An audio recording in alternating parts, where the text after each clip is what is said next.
What is up, jabronis? JJ back here from Rumpier Bets, talking a little more MLB. Saturday, June 10th or 11th. Knew that. What's up, Wes? Ball lickers. I'll be honest. I don't usually. I used to actually be. I used to go real ballsy with those intros, but ball lickers is likely not going to be one I use for the foreseeable future. But no, I appreciate it. And that was one I did use when I first started doing YouTube videos, I think, like 4 years ago. I'm a little more tapered down these days, but I appreciate it. So yesterday was nice to get the over in on that on the Rangers White Sox game. I didn't get to watch most of it, but I do know that a lot of the runs came in late, and that there was some interesting starting pitching Russian roulette going on with a bunch of oddness. I guess Glenado either got pushed back or got injured or something. Even if I thought it was going to be two openers, it wasn't that either. So I think overall, it was nice to get that home. Contrary to that, I also lost last night an Angels team total over 3.5 in a game where somebody double donged and it still couldn't get 4 runs in. You hate to see it. But there's going to be some relevance there with some of these plays as well. What's up, Ray, River Rat, and Ryan? I think, I'll tell you this, Ray, with pink. I wear a lot of pink, believe it or not. I think it's a color most males should be wearing more of. That's just my personal 2 cents. But either way, River Rat. Hopefully today's a good day. We'll see, right? Time will tell. So and Ryan, I appreciate that. And Trav, I'll tell you this. I bet a lot of my bets with action, and I get there's some risk there. But granted, if you make your bets for, requiring starting pitchers to stay the same, of course the bet would have got canceled. I typically like to make my bets as listed action, primarily because it's just rare when it happens, and even when it does, it typically evens out anyway. So. I hear you though. A few people might have got their bets canceled, especially if you bet offshore, it more than likely was canceled because most people, the bets they make offshore, the default bet offshore anyway is usually starting pitching action, not listed action. So I could see that. And what's up, Chachu? What's wrong with the Astros? Let me tell you something. There's a lot wrong with a lot of teams right now. The Astros are okay. I mean, granted they they're it was 2 in a row or 4 of 6. I mean, I'll tell you what, if that's the worst kind of stretch they go through the season, they'll be fine. They'll be fine. There's teams that have much bigger fish to fry these days. What's up, Richie? And I'm a Nantucket Red guy. Yeah, hey, you know what? Close enough, Ray. Close enough. And Leroy, what's happening, my man? Hope everything's well. So it's interestingly enough, so yesterday the wedding we were at, it was one of Kristen's friends, and I have very little, if any, connection to this family and friends. It's like, I'll tell you this, you go to a wedding where you don't know anybody, those are typically the best weddings because you can just get yourself completely shit-faced and it's like a judge-free zone. It's like going to Planet Fitness. But, I didn't even know the dad, but I kind of like knew of him, and he walked by me and I introduced myself to him. Not really. I was just like, hey, I know you're the groom's father, and, I have a lot of respect for him. And just congrats. And he looked at me like as if I was like a fucking alien introducing myself. And I didn't even introduce myself. I didn't even say my name was John or Jay or JJ or Dunkel, LOL. He just looked at me like, what the fuck is this honky coming up to me? I don't even know who you are. A little awkwardness. And I told Kristen about it, and she called me an idiot, which is typical. And Martin Perez, I guess we'll talk because he pitches today, I think. For the facts, and I'll tell you this, George, he's been active. He's had his shit to say on the Bird app this week. He also gave some Belmont tips as well, if you're into that. And Eternal's Fiend, the White Sox inning last night, it was funny because I was on my way home, and I was actually watching a bit of the game on my phone, and it was quite an inning. Good stuff all around. Always nice to get those home, especially when you think you're not going to win them. But again, you don't live bet to bet, but that was a nice bet to get home. I didn't think we were going to win that one, so it was nice. All right, so without further ado, we can dive right on in. Now, I have a few bets I like, and I've already bet. There's a few that what I'll call strong leans that I did not bet. So feel free to take any data or anything I say here, as you'd like. But I guess we'll start this off, right? So, Twins Rays runs explosion yesterday in this little game anyway, right? It was actually quite impressive. The interesting thing here is it's hard to know what to get out of Shane Baz here. Now they're big favorites, aren't they? The Rays? Yes, about $1.60. Well, actually not a big favorite, but Chichi Gonzalez is a tough pitcher to watch at times.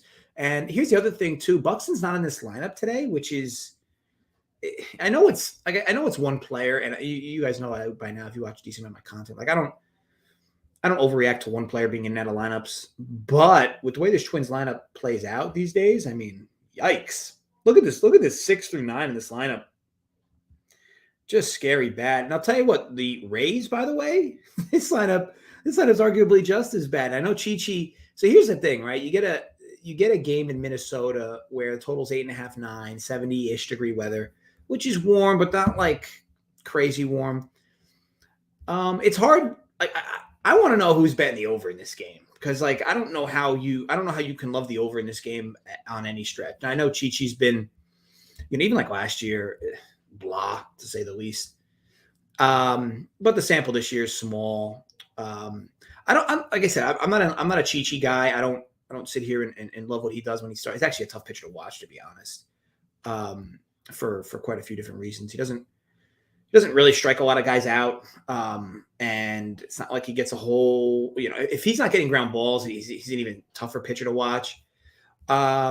But here, he gets a Rays lineup that's just watered down these days. It just is, so I think overall, if to me, I'll be honest with you, if we get like a few runs in the first inning in this game, like 2 or 3 runs from combined both teams, I'm definitely going to live hit this under. I don't love the 8.5 number. 8.5 is just such a small number. But, this isn't exactly a hitter's park. It's not exactly a pitcher's park either. I consider this field on one of the net neutral ones. But again, a few balls leave the yard, and 8.5 is tough to overcome. The Rays have a great bullpen. The Twins have an bullpen. But I'll tell you this, like I said, with these lineups, this number just feels high. It's hard to really justify what this number should be because the Rays lineup's watered down, the Twins lineup's watered down. So maybe you're going to be too little over aggressive in how you cap it. I know there was runs yesterday. To me, that's irrelevant though. I think that if you're betting the over in this game, I think it's a little silly. Not to say I'm turning around and betting the under because 8.5 is just a bit of a scary number, or in this park and the big bats at the top and the bad and what I'll call below average pitching matchup. But I do lean the under here at 8.5. Not enough to bet it. I would prefer 9 with the lineups we know now. But that's kind of where I stand. All right, so let's move on to the next game. So White Sox Rangers. Obviously, we did this game yesterday. Lucas Giolito and newly found Martin Perez. Like, is it just me or should this dude be pissing in a cup? This guy is like, can we just randomly drug test Martin Perez? I don't know what the fuck's going on with him. Everything he does is nearly the same. He's just, no one can hit him. So I don't really know what the hell's going on over there. But I tell you this, you throw a lefty at the White Sox, it's usually not a fun recipe. But at what point do you just start kind of respecting what Martin Perez is doing? The sample's growing so big. And it's kind of getting hard to ignore. So I kind of got myself to a point where I'm just not betting against him anymore. I lost a few bets with him early on in the year. I don't chase regression. I think that you can expect regression. I think when you start chasing regression, that's when you get yourself into trouble betting wise. I think Lucas Giolito, obviously he's always good. Whether you put him in the elite bracket of pitchers or not, starting pitchers, if you will. I think in the American League, he's probably still a top 15 arm. But, overall, I'm not fading Martin Perez anymore. This is a typical fade Martin Perez situation, not for him in general, but this is a typical, if you take names out of pitchers and you look at what they've done over their career and how he started the year, and now you get him drawing a heavy righty lineup for the White Sox. This is your typical fade spot for a guy like Martin Perez, but I'm over it. So I think there's something going on there. Maybe it's drugs. Maybe he found the love of his life, or maybe he didn't. maybe he dumped the love of his life. Either way, he looks super focused these days, and he looks really good. Like if you watch him pitch, like it doesn't look like he's ever like stressing out about anything out there. And granted, he's a bit of a journeyman, right? He's been around a while. The dude's, but like, let's be honest, the dude's whips under 1. Like he's been really good, So, and as the sample grows, it makes it harder and harder to want to fade him. So while I think there is some value here on the White Sox, I just, like I said, I'm over the Martin Perez fade situation. So that's kind of my take now. Jake took over 2.5. Perez isn't given. I took the over. Giving this up in his last time with White Sox, man. I don't know what to make of Perez as a career journeyman. Yeah, so Jay, I know you saw your post after I made the comments, but yeah, I'll tell you this. If you haven't faded Martin Perez all year, sure, go ahead and feel free to do it today. But if you've lost a few bets fading Martin Perez this year, don't keep going to that well. It's just not worth it. Again, I think a lot of sports bettors, I guess maybe it's pride, maybe it's ego, maybe it's stubbornness. You find yourself down rabbit holes with certain situations, and maybe it's individuals, maybe it's teams. You want to definitely jump on streaks, but when you start fading streaks, Martin Perez pitching really well. I mean, why would we want to jump in front of that train? Again, gun in my head today, I would bet the White Sox. I'd actually lay the half run first 5 with Gio, but I'm way past the point of fading Martin Perez. So, Ryan, I didn't do the dishes last night. My wife says she will not cook the rest of you. You hate to see it, but at the same time, you love to see it. Tell you what, that creates nice little turbulence in the relationship too. I'm all for it. Keep up the good work, Ryan. Did on DFS, but I'll do one for the bet side. Okay, cool. Yeah, so Kager's got the UFC rundown done. Just a monster on that end in NASCAR. So if you haven't checked that out already, check out the DFS side that he did with DC, and he's going to be back with a bet side as well in about an hour from now. So that's awesome. And the Rangers, I'll be honest, Lance, like Rangers have been good to me. It's like the teams that you would think would be good to me haven't been. Like the Red Sox have not been good to me. The Angels have not been good to me. But Rangers, I don't even. I'd have to look. I'd have to really look. And I'm being serious. I don't know if I've lost a bet betting Rangers games this year. Granted, it's not like a lot of games, probably like 7 or 8 in total. But they're a team I've been fortunate enough to get right this year. But granted, there's teams I certainly have gotten plenty wrong this year as well. All right, so Cardinals, Reds. So Adam Wainwright, Hunter Green. I'll be honest. This is the reason. So I wanted to bet this game over 8, but my problem is that the Reds are not hitting, and the Cardinals are in a bit of a mini slump themselves, which makes it tough. But you get a game like this, warm weather in St. Louis. Now, St. Louis is not exactly a hitter's ballpark, but this ball can carry in Missouri when there is. When there is warm weather. Now, you're not getting, I don't think you're getting any wind blowing out either. A slight wind, but not really relevant.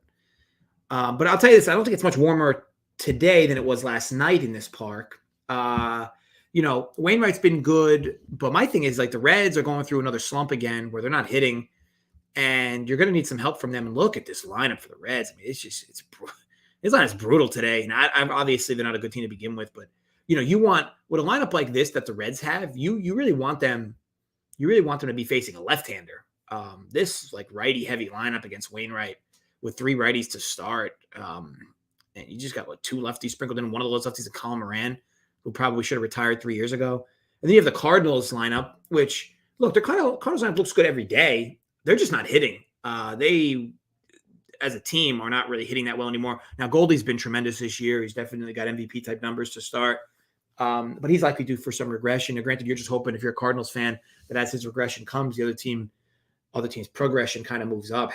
Harrison Bader's been fucking awful. Dylan Carlson, a guy that I think they were hoping would be able to lead off for them this year at the start, he's been awful. Donovan's been a nice little surprise for them. Tyler O'Neill, speaking of awful, this dude's been terrible. So, I think you're just hoping some of these guys catch fire with their sticks again. But I would have wanted to bet this game over 8, but I just, when you look deeper into it, these teams aren't hitting, and it makes it difficult. The weather's going to be favorable for an over here, but it ended up being an easy pass for me. Yeah, the shots in the team. Yeah, I mean, I tell you what, Hunter Green's got good stuff. He just kind of his location's usually his problem. So, granted, if his location's on today, it's like going to be tough for a Cardinals team that's really not hitting to begin with. Now, I'll tell you this, Lance. You can't really. I mean, granted, I'm not completely saying this point is discounted, but you can't really live life game by game in baseball. Like if somebody throws good their one start, you don't want to necessarily parlay that into the next one. Like, oh, they're definitely going to throw good. You want to more or less take them at a full sample. Like you'd say, like I'll tell you this: you take a picture a lot of people do this like in sports like tennis, and I do as well. Like you take a starting pitcher, or however you want to do it. We'll use starting pitcher because it's easy, right?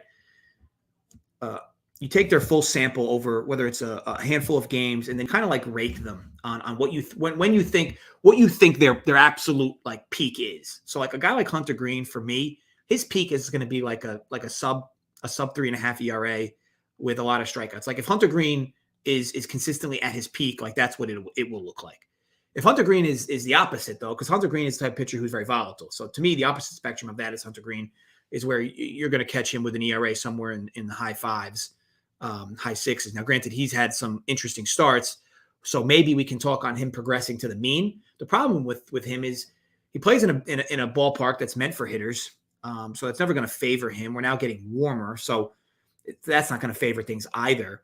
But I think that if you take pitchers on a start-by-start basis, you're not doing yourself any favors, because then you're going to overreact to one start, and that's a small sample, right? I think you should be rating pitchers on where you think they peak and where you think they bottom out. And then as you see a pitcher getting more towards their peak, you really want to start fading said pitcher. And as you see pitchers getting more towards their rock bottom, that's where you want to start backing said pitchers. And again, you kind of take like a trading, like a stock market approach to betting, where you're consistently buying low and selling high. And, I think over time, you're going to find yourself winning bets that way. But when you're living game to game, and again, I don't mean to call you out specifically, because a lot of people do this. And I'm just kind of bringing up a point that you more or less want to be rating. In baseball, every sport's different, right? But baseball, starting pitching, you more or less want to be, you don't want to be riding confident waves is what I'm getting at, because everybody's doing that, right? And if you can't fall into those types of traps, because then you're overpaying. You're paying extra tax on certain pitchers on certain teams, and you're just going to find yourself consistently being late to the party instead of early. Whereas if you're backing teams and starting pitchers that are going through slumps, you're not bucking streaks, but you're waiting for that streak to kind of end. And we'll talk on this when we get to the Angels. But that's really where you're looking to change tunes, because that's where you can find value. And again, baseball's a super streaky sport, which makes it interesting in that regard. But like I said, I hope you found that a little informative. I know I was a little over the place with that, but I hope some of it made sense. All right. So what's up, Greg? What's up, Montoya? Is that micro odds, by the way? It looks like that icon, and it looks like maybe a little name change there. But either way, awesome. All right. So let's move over to Phillies D-backs. So Zach Wheeler and Madison Bumgarner. Now, you see I talk on streaks, right? And when you talk on wanting to back teams, this is a perfect example. So if you're betting the Phillies now at minus 250, you are late to the party, my friend. This Phillies team is hitting out of this world. And even last night, like the Kyle Gibson, like I even felt, I'll be honest, you never fade a team like the Phillies with how they're hitting. Like to me, if you're betting teams like the D-backs consistently like this in baseball, you're just going to bury money. However, if you're betting the Phillies when they're minus 250 in these spots, you're absolutely out of your mind, because this team is getting steamed because they're hitting like crazy, and it's great. And you can bet maybe their team total over, maybe you bet first 5, maybe you get a little silly. But I mean, the idea that you have to lay 250 with the Phillies in a spot where, let's be honest, if this game was played like 10 days ago before this Phillies onslaught started, what would you be paying in this spot? 190, 200 maybe? 250 is egregious. Now, granted, like I said, it's not enough to want to fade. It's not enough to want to fade the Phillies in this spot, because again, you can't buck streaks, but you got to find that little bit of happy medium. Now, granted, when the Phillies do lose a game, I think they're going to be a team that's very, or when they have a slow game with the sticks, then following games, I say that with like the word game in parentheses with the S afterwards, because you can start to fade this team once this streak ends. Again, this sport is super streaky. I don't want any piece of this team right now, whether I'm betting them or fading them. I just think right now they're getting way oversteamed, and there is some decent value to be had in the D-backs. But again, I'm not jumping in front of this Phillies train right now, not with the way they're hitting, and they draw a vulnerable left who doesn't strike anybody out. So yeah. But needless to say, I think Wheeler's been great. He had a really shitty start to the year. He's been really good though. And credit to Bumgarner. I think this dude was, questioning retirement a year or two ago, and he still looks good. It doesn't look great, but it looks good. I think here you get an 8.5 total in a Philly ballpark where the ball is going to carry. It's not super warm today in Philly. It's warm, but not super warm. But this game becomes an easy pass for me. Again, I want no part of the Phillies. All right, so let's move on to the next game. Nats Brewers. So Patrick Corbin and Eric Lauer. These, what's crazy is this: if this pitching matchup gets thrown around 4 years ago, Corbin's probably what $190 here, minus $190 here. I don't know what happened to Corbin. Dude was so good. He was your prototypical sexy pitcher, a guy that got a ton of Ks and find his way consistently out of jams. It was absolutely brutal on left-handed bats. Now he's just kind of all over the place, and it's hard to rationalize what you get out of him. Yesterday there was a lot of runs in this game, which made sense. It was warm, and it's warm today. I think it was actually, believe it or not, I think it was warmer yesterday. But we know this park and how the ball can really kind of fly out when the weather's warm. I'm trying to see if I can pick up a lineup here. National, yeah, we go. So like this Nats lineup, it's actually probably as good as it can get, to be honest, with who they have. And then the Brewers lineup as well. I'll tell you this, a lot of credit to Eric Lauer. I thought this dude was absolutely ass cheeks years ago. I know when he was on the Padres, it just felt like whenever he pitched away from Petco, he was absolutely mauled. He's really turned his stuff around, and good for him. I think now he throws a cutter, I think. But needless to say, he's been really good, and definitely not going to want to step in front of him here. And I think the interesting thing with the Nationals is this is a decent spot for their sticks. In warm weather, home. They know they're going to have to do extra with Corbin on the hill, but not enough for me when I jump in front of it. You're not going to see me want to make many Nationals bets this year. I don't. There are times where I like betting on bad teams, but I like betting on bad teams when they're playing well. Nationals are not in one of those stretches, and Corbin certainly hasn't been the answer. Granted, they're keeping a really long leash on Corbin because of how much money they paid him. But I tell you what, this was any other dude, he would have been in AAA or AA, a month ago. He has been so bad. But with that said, it's like I say on the peak and the bottom out. Like I truly believe we've gotten the bottom out of Corbin this year. So, with that in mind, you would actually want to back Corbin in spots like this. But I tell you what, if you've been backing Corbin all year, woof, have you lost a lot of money? So I could see why people wouldn't. I personally think that Corbin has some better days ahead of him. I don't know if it's a mental thing because you look at what he's throwing, his velo's there. So I honestly don't know what the fuck's going on with him. And I'm not a pitching coach. I'm not going to walk through the spin rate or anything like that with him, but there's got to be something going on there because a lot of the stuff is still there. He's just been terrible. So I don't know what's going on. It's probably a little bit mental as well. But yeah, I mean, if I was to bet this game, I would take the half run with the Nats first 5. And that's purely because, again, this is a value-driven sport. If you just consistently fade pitchers or teams throughout consistently, you're just asking to consistently bet bad numbers. And I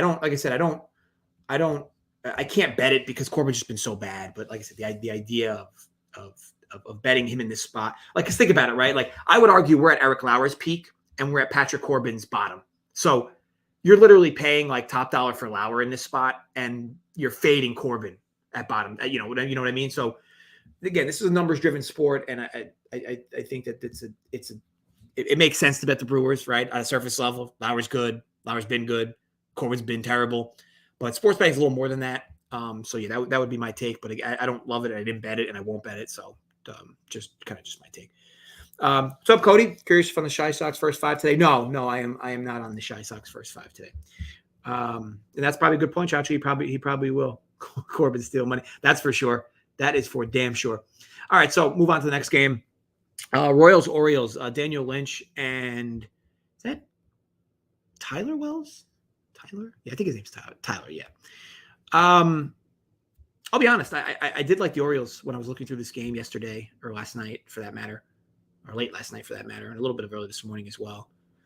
The reason I did not bet the Orioles is because I don't like the idea of laying 120 with the Orioles on the road. And the moral behind that is I just feel like over the season, if you bet the Orioles every time they're minus 120, I just can't imagine you'd make money. But with that said, I definitely wasn't going to bet the Royals today. This is a really good spot for the Orioles sticks. So maybe O's team total over. Daniel Lynch has been awful, and he's been awful against right-handed bats. And we know what the O's bring to the table, right? So yeah, call it a small lean O's money line or O's team total. But again, I try to stay disciplined in some regards. Granted, if you're too disciplined, you don't end up making any bets. So you have to take some chances in some spots. This is just not one of them that I wanted to. But yeah, I would definitely lean the O's in the spot. This is a I know that they didn't look good yesterday, but this is a good turnaround spot for Baltimore. But needless to say, I didn't personally love the price. Okay, so moving on. Move to the game, a bet that I do have. So I bet the Guardians today. Now this line's a little thicker now, but I laid 120. Hold on 1 second. Let me just check my slip because I don't want to give you numbers that don't exist. But imagine my computer kind of freezing out. You hate to see it. All right, so I got them 120, but that was at FanDuel. I don't know if that number exists anymore. I want to make sure I get you guys a number. I do think this is a juicy spot though for them, for a few reasons. Because I think we're getting the best of a few different worlds. First of all, the Athletics have lost like 18 games in a row. They haven't. It's more like 6. But they've looked absolutely terrible. Now they've looked terrible all year. Like they're quietly like literally like the worst team in baseball, and like nobody talks about it. I think like the Reds still get all their shit because of how shitty they started. Let's not go crazy though. The Reds actually have less losses than the Athletics. So this Athletics team is tough because they don't have a lot of good pitching. They don't have a good bullpen, and their sticks are woeful to watch. Now, here's where I was a little contradicted. I hate Zach Plesac. I think he's a terrible pitcher. I just think I think that the fact that he's a terrible pitcher is why we can get a soft number here. I think that any team, the Athletics right now against any team on the road, to me, I don't care the pitching matchup. They should be like plus 125, plus 130, no matter who they're going up against right now. This team is a bad team as it is, and they're playing unconfident baseball right now. Yet, the market's not really acting like it. You know what I mean? Like, it's one thing for a team to be playing poorly, and the market overreacts, and you got to stay away, right? This Athletics team has now lost, what are we looking at? 9 in a row, 10 in a row, and then like 11 or 14, something like that. And they're not hitting at all. So, like, God forbid a team that they go up against scores. I mean, they're absolutely not hitting. Now we can predict that their sticks are going to come alive at some point, and they might. But I'll tell you what, that was a tough loss yesterday for the Guardians. It was definitely not a good mental win for them by any means. Losing late, they were about to break the streak, and they ended up losing late. So for me, yeah, I don't love Plesac. However, that at 120, that's a little ridiculous. So that's why I jumped on the Guardians there. I'm trying to see what FanDuel has. Maybe they have a better number. Let me see. Yeah, it's minus 126. Actually, that's not terrible. So we'll do that. So FanDuel has 126. Granted, if you can find a better number, Chacho, I don't know where you have 122. That's a good number because I got 120. So Guardians minus 126. FanDuel.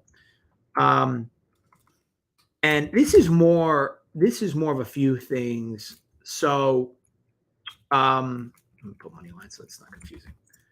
Again, I first of all, you can continue to buck the Athletics, who've been terrible, and the market's just clearly not acting like it. The betting market, when I say market, the Guardians, it's not like they've been playing bad baseball either. Like, I'll be honest, they're doing. Frank Cohen is still running this team, right? I mean, they've been this team has like no talent at all, and 2 games over 500. They're second place in their division.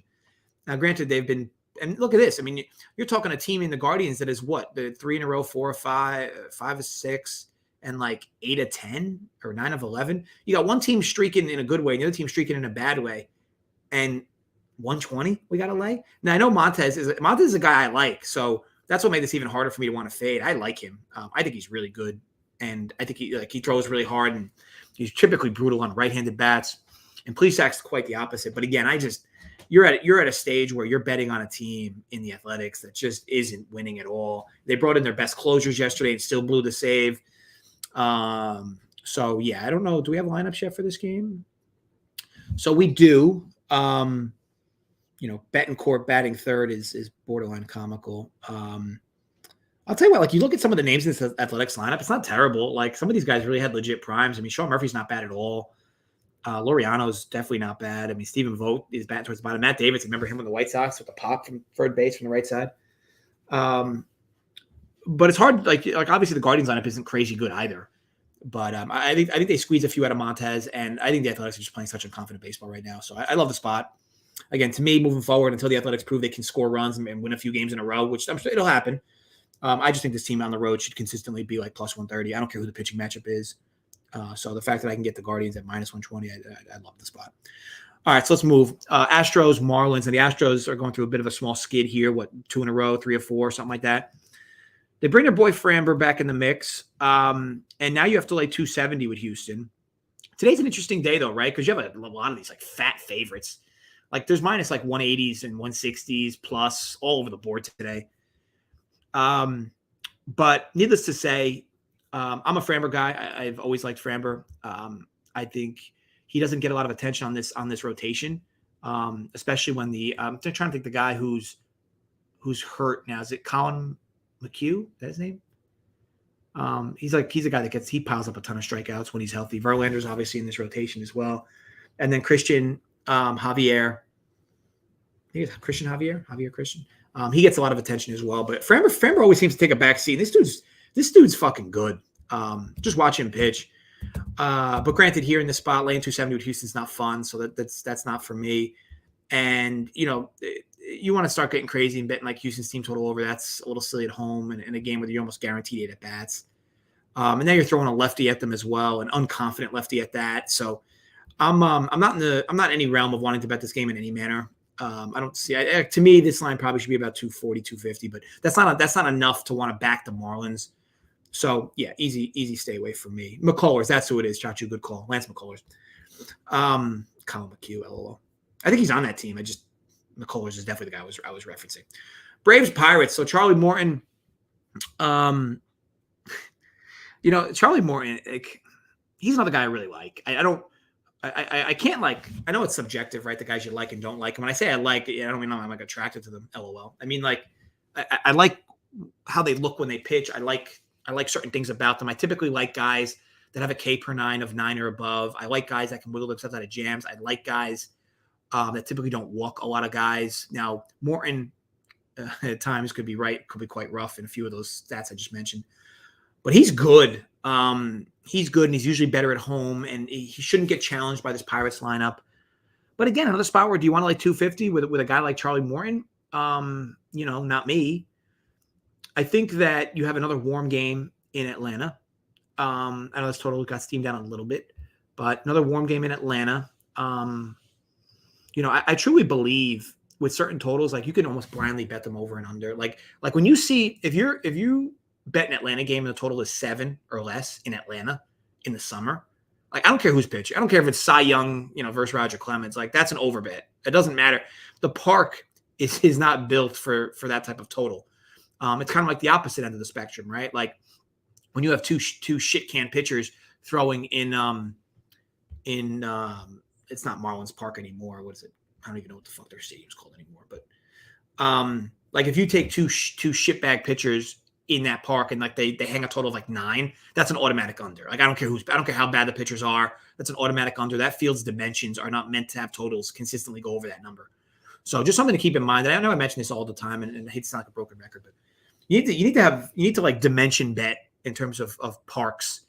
And you need to be disciplined about it. Like you can't ever bet an under at a certain number at a certain park, and you can't ever bet an over at a certain number at a certain park. So you got to have that kind of data somewhere, because otherwise you're going to get out of hand. Because you're going to look at a game, right? And we all do this. We're all guilty. You're going to look at a game. You're going to see 2 guys with an ERA of 8, and you're going to be like, oh, that's an easy over. But don't you think the sports books know that? Like the sports books know that. That's why they pad a total. But again, it's all park driven, and you got to be careful in that respect. But yeah, nothing for me in this game. All right, so we'll move on. Tigers, Blue Jays. The Blue Jays, don't look now. This team is fucking with the sticks. This team is just on some kind of roll with their bats. Now, granted, this team made some changes to the rotation, but their rotation is not fully why they're doing what they've been doing. This is just a silly. Look at this team's won what they've lost 3 games since the middle of May. I mean, this team is absolutely in complete fuck mode right now. So yes, I don't, and I definitely don't bet on teams like the Blue Jays when they're in the middle of these streaks, because you're just going to consistently pay 40, 50 cents over what you should be paying for them in these types of stretches. When they pay a team like the Tigers here against a guy like Boo Briesk, I think it's Boo, but we'll call him Boo. And Gosman's been good. Definitely a good acquisition for them. And it's nice to see him because he had so much accolades behind him early in his career. It's nice to see him kind of really finding his form. He did it last year and then again this year.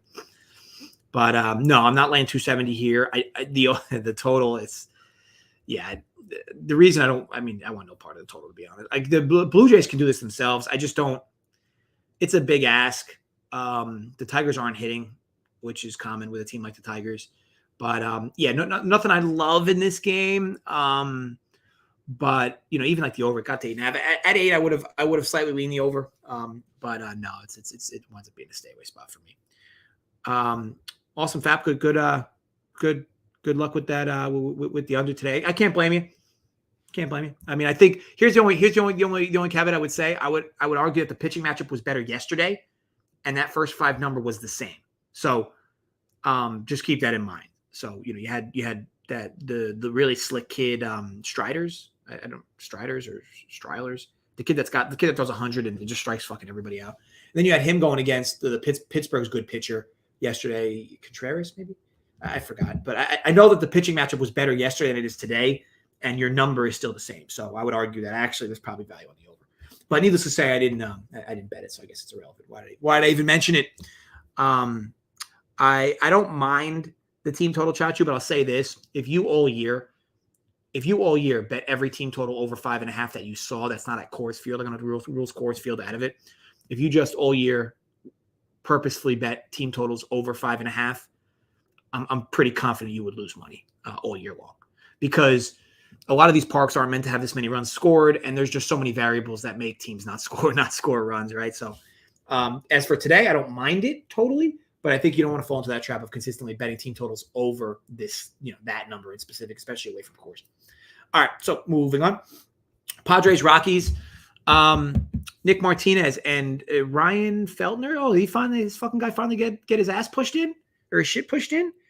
I didn't track him much. I know that I saw his first few starts where he was really good, but clearly he finally got his shit pushed in. And I don't say that as like a doomsday thing, but this was a guy whose AAA numbers were blah, or AA numbers, AAA, I forgot what it was, were very blah.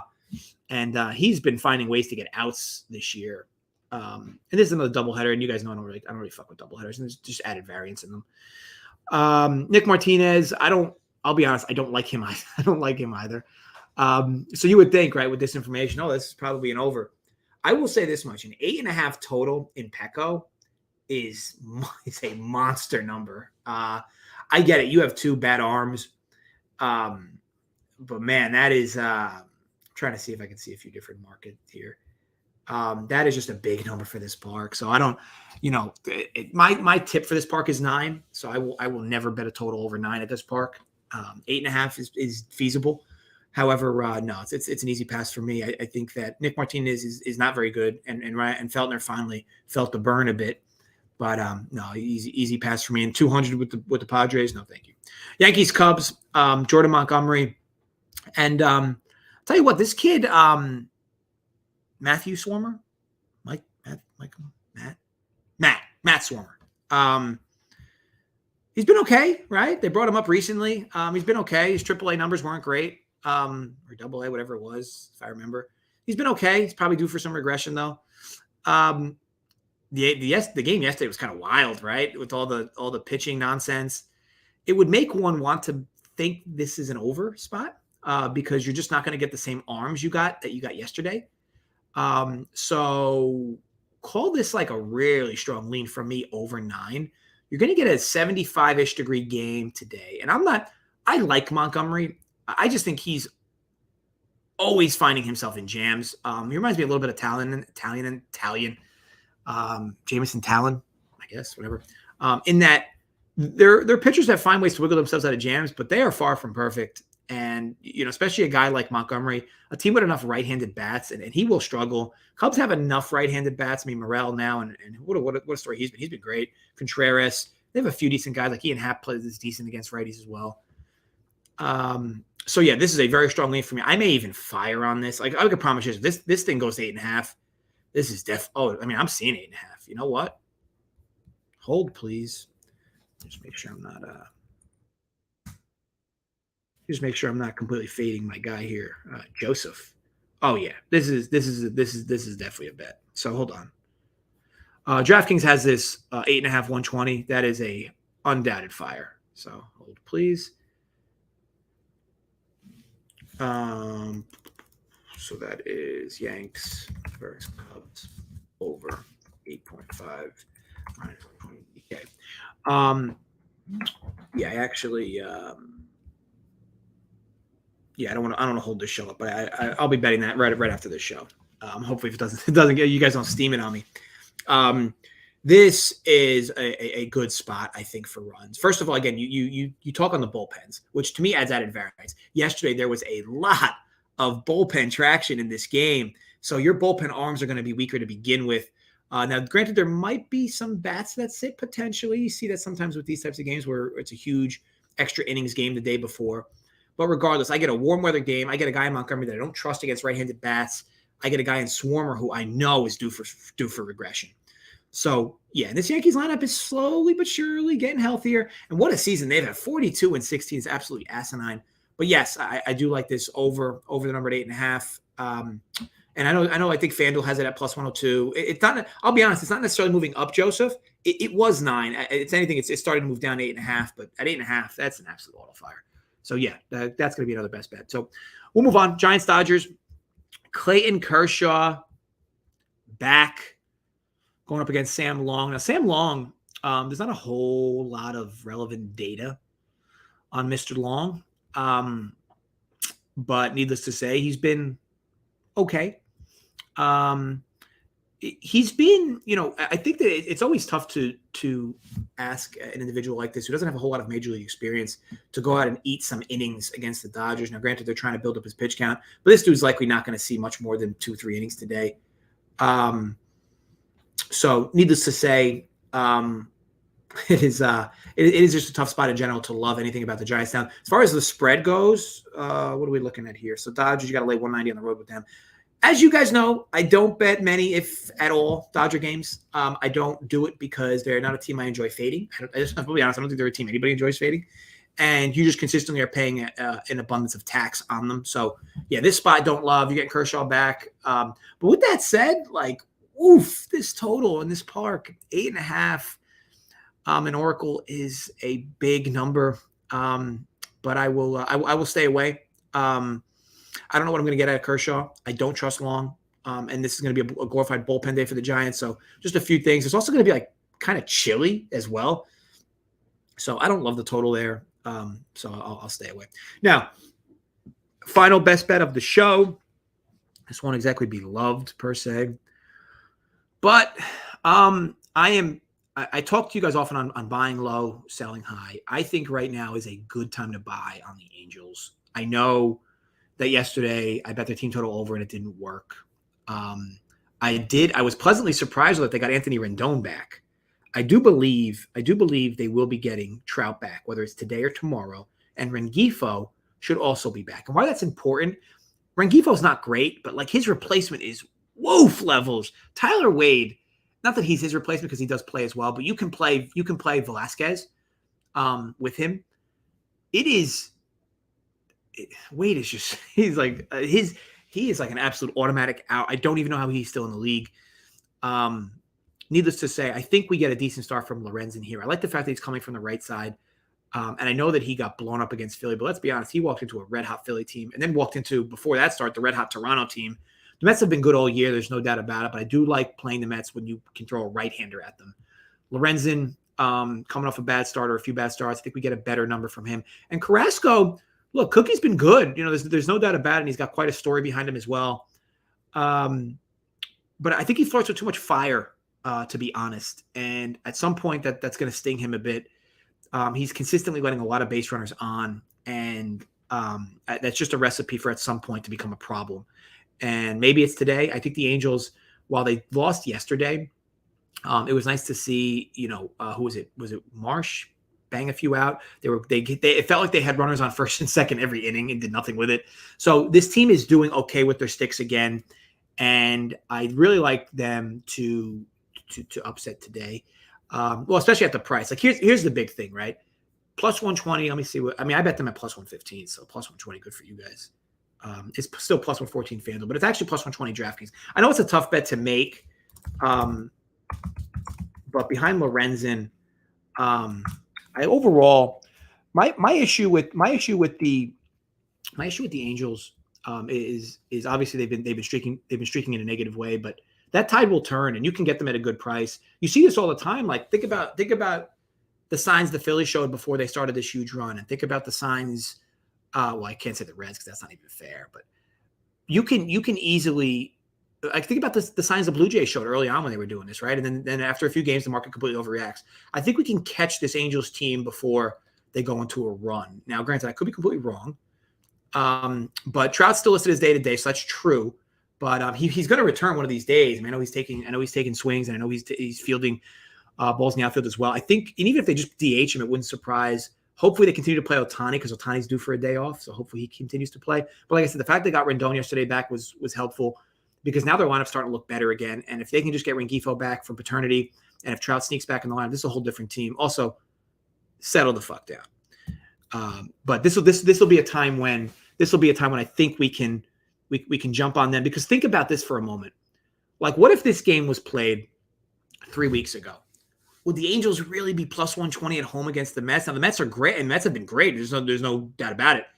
But the idea that you have to lay 140 on the road with the Mets against the Angels, who are slowly but surely getting healthier, and they have Lorenzen on, who's one of their better starters.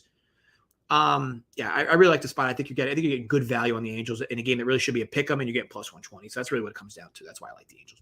Will the Angels win? I don't know, but I do know this game really should be a pick 'em.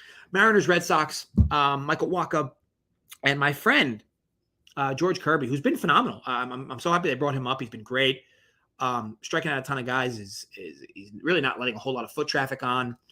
And as you guys know, I'm kind of a closeted Mariners fan. However, this Mariners team has been a huge letdown this year, 26-32.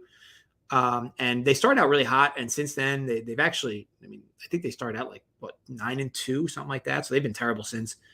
And the Red Sox, don't look now, they snuck over 500. This team is once again playing good.